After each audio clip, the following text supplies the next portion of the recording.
Tingnan natin ng maayos. Ang ganda pa to. Grabe to. Parang wala pang gas-gas oh. Tignan nyo po yung ano nya. Yung pinaka-handle nya, yung kahoy nya. May tama ba to? Binibigyan, maganda siya oh. Ayan, punta po tayo ngayon sa Tambakan.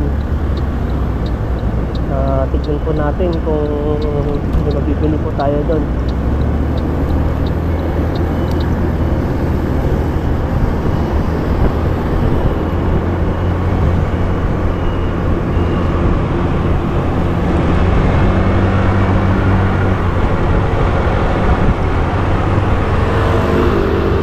Dami pong mga sasakyan.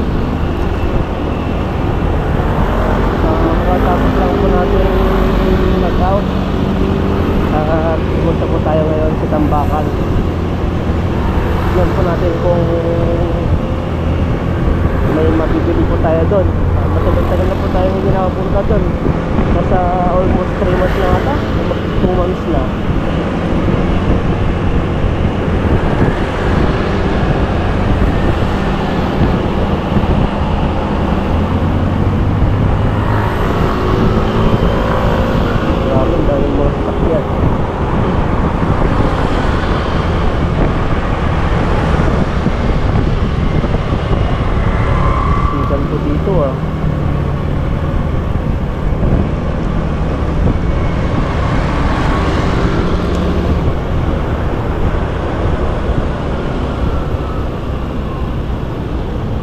Hello mga kalakay, nandito po tayo ngayon sa Tambakan at katapos lang po natin sa trabaho at titignan po natin kung marami na pong mabibili po dun sa sa loob.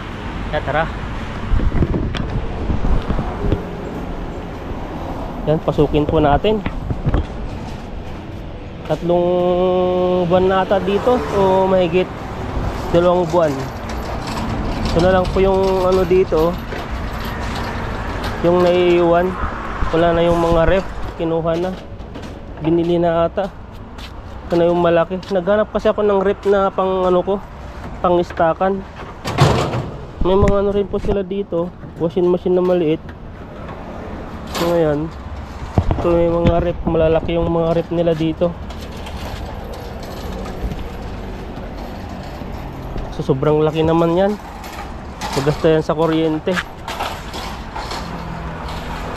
Ito po yung mga yung mga stainless. Wala na rin. Dati hanggang dito yun eh. Ngayon ay wala na. Mga na lang to. Gamit ata to sa mga lutuan sa kusina, sa restaurant. Yung mga natira dito, wala na yung mga kasirola. Yan na lang naiwan isa. Pati mga bote wala na rin. Tingnan po natin doon sa pan.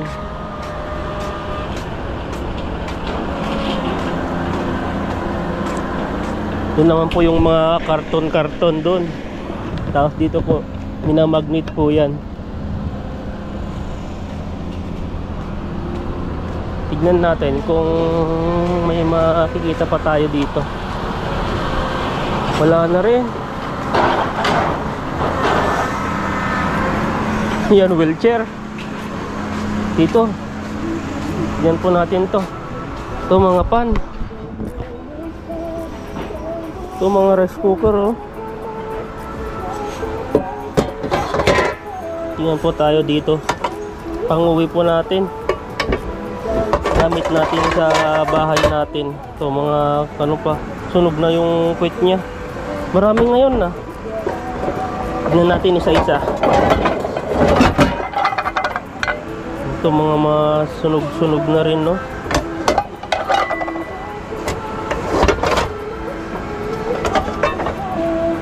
Ayan no. Ano to? IKEA. Made in China.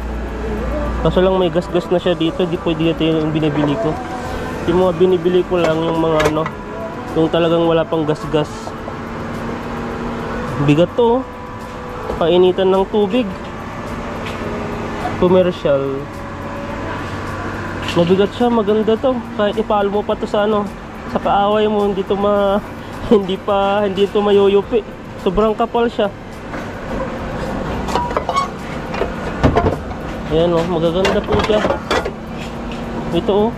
May ganito na akong nabili, ganitong style niya. Made in France yung isa kong nabili, ay Italy ata yun. Italy din to oh, maganda siya. May konting ano si dito, sunog-sunog na. Tingnan natin ng maayos. Ayan no, maganda po siya. Ito lang po kung konting linis lang to. Sa magaling maglinis-linis, talagang kikintab to. Mukhang bago pa oh. Konting linis na lang to. Tatanggal lang yung mga maliliit na yellow na yan. Pero hindi naman kailangan importante ano dito. Kahit yung kulay yellow dito, importante dito. Kaso lang may gas-gas na konti dito. Maganda pa siya oh. Yan, tignan natin sa loob. Kakalkal po tayo dito. Yan oh, maganda po yung mga pan nila dito. Pang tuyo. Itong mga tipal maliliit, ang lalaki. Pambinta sa Pilipinas. Bibilin pa yung mga ganito. Kunting kuskus lang yan. Babad mo sa ano, mainit na tubig. Ito maganda pa to oh. Kasi lang di ako bumibili ng ganito. Yung ganito nya. Pero pwede naman higpitan dito. Magbigat. Aluminum pala to. Made in France pa pala to. Tignan niyo po. Made in France.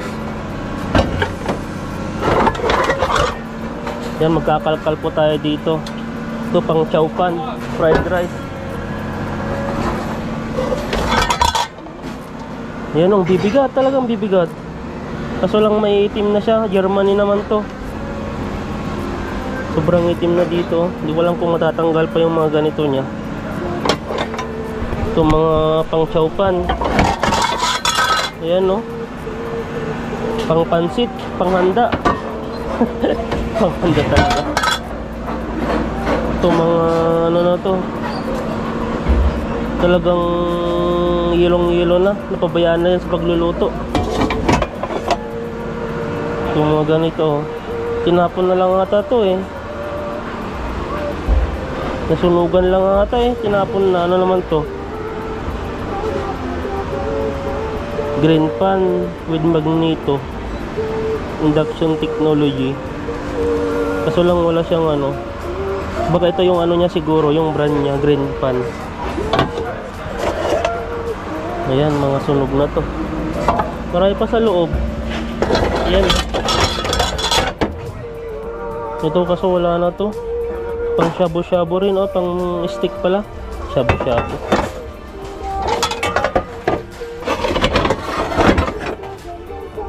Ito oh.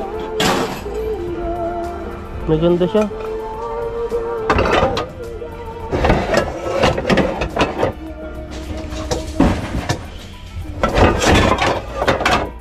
Ganda pa to. Grabe to. Parang wala pang gas-gas oh. Tignan nyo po yung ano nya. Yung pinaka handle nya, yung kahoy nya. Parang di pa nagamit. Pinagpainitan lang ata ng tubig to. Parang di pa nagamit. Pinag-initan ng tubig. Ano yun? Ayan no. Marami pala dito. Bilisan lang natin kasi nga pa-close na sila.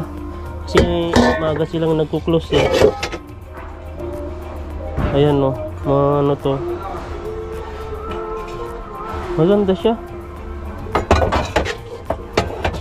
Yun lang natin yung magugustuhan natin dito. Kasi may naipon na po tayo doon, pang bagahin na para sa ating munting bahay, gamit-gamit. Yung mga kinuha ko talaga yung mga wala pang gas-gas, pang bago pa. Para din ako bibili doon. Mahal po sa Pilipinas. Tapos ano lang, madali lang mayupi. Ito po yung may mga brand na talagang galing sa mga ano to, brand ng mga Italy, France. Ano pang lalagyan ng itlog. Ito tayo sa ano, ito Lagyan na lang natin. Hindi pa natin nakalkal masyado to. So lang hanggang sa loob nun. So na lang tayo. Parang mas marami dito. Ito sana oh. Ganda oh.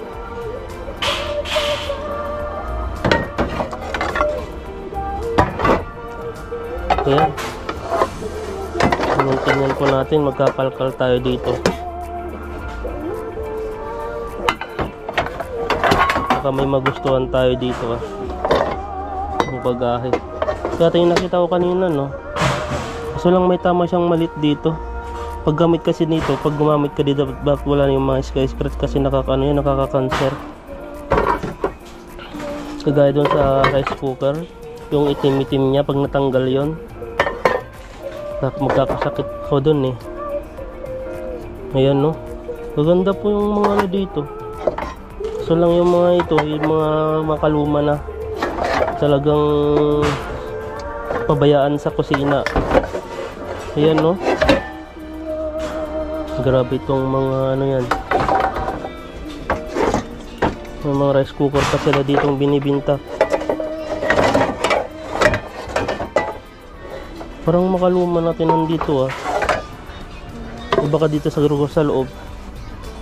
Limitado lang po kasi dito yung ano natin. Yung pagkalkal kasi nga magkuklose na sila. Kaya ininto na rin yung mga gamit nila doon no. Nag-aantay na lang sila ng oras.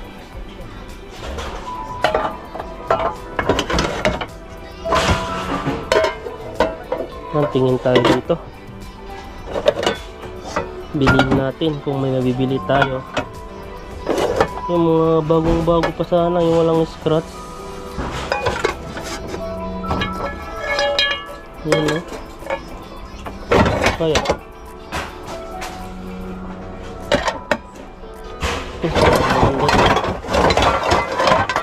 ito nakalagay dito snap wave. So lang may mga gasgas na konti lang naman yung gasgas nya, pero yung gusto ko kasi yung wala ng gasgas eh. Kaya tsaga-tsaga lang po yung pagkakalkal po dito.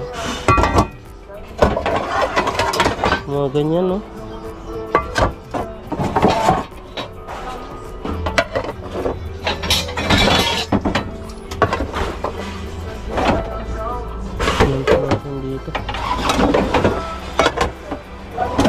Hanap po tayo dyan. Ayan, wala sila dito no.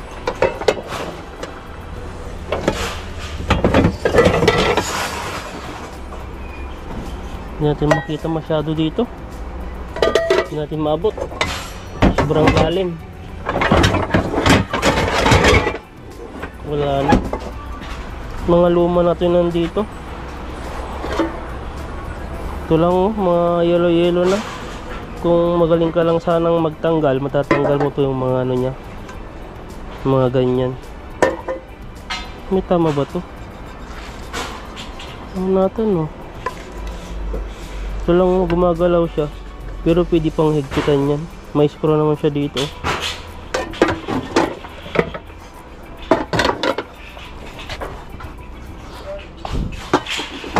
Wala na yun. Sana yung kinakita ko kanina dito.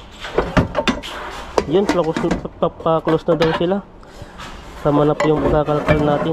Saglit lang po tayo dito. Wala na.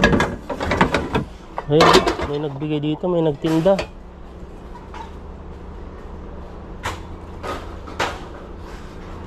Ano to? Maganda siya oh. Ang ano lang dito, sunog na dito. Linis. Ayos pa. Pang itlog.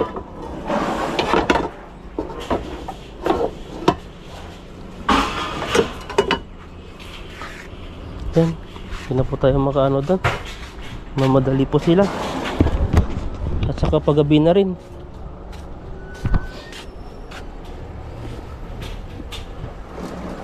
Mga yan. Yan, tara na. Wala tayong makita dito. Pa-out na eh.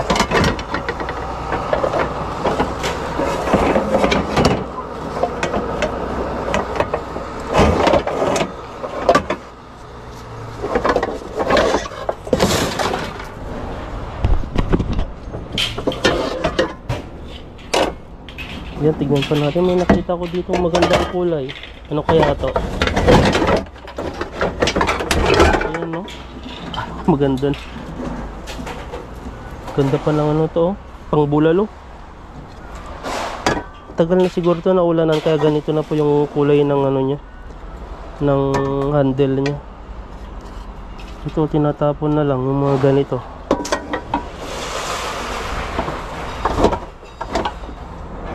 Hindi pa sa mga ilalim, hindi ko na maabot. Ayan, tara na po. Ano tayong nakita dyan? Ayan, kakapal tayo dito.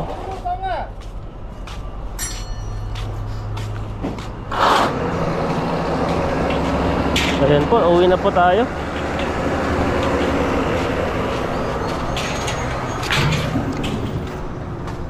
Dahil pasarado na po sila. Sumaglit lang po tayo. Marami po yung mga pandon.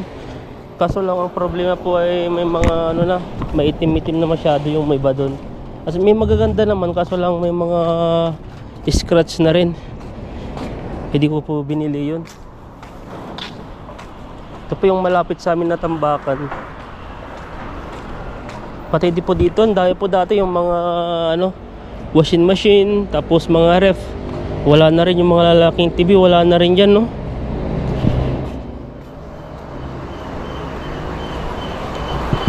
Ayan po, uwi na po tayo. Dahil wala po tayong nakita. Uwi na tayo sa bahay. Ayan, nalagay na po natin yung gamit po natin dyan. At maglalagay po tayo ng sabon. Ito po yung sabon po natin, naka-ano po siya, naka-plastic at saka yung downy natin. Ayan, no? Patong po natin dito yung downy para di matumba. Ayan. Sabon.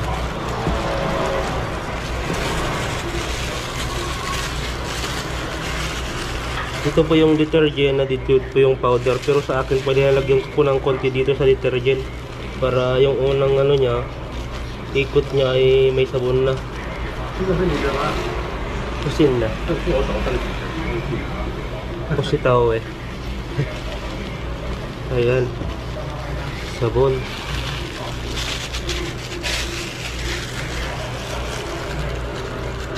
Tapos yung downy, sabay-sabay na po natin. Dito po yung downy. Pansin niyo po. Ubos na rin po yung downy natin.